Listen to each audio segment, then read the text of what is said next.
This quick video is about how to uninstall Smileys app on iPhone.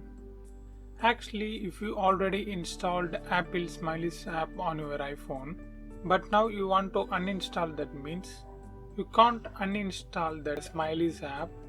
You can also won't find any uninstall option on App Store too. Now let's see how to uninstall the Smileys app on iPhone.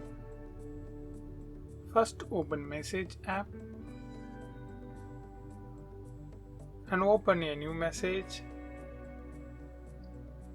and scroll down this to end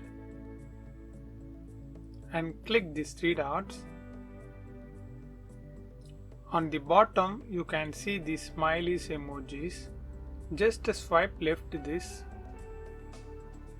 then you can see this option delete. Tap that and click done. That's it. Yeah, now it's completely uninstalled.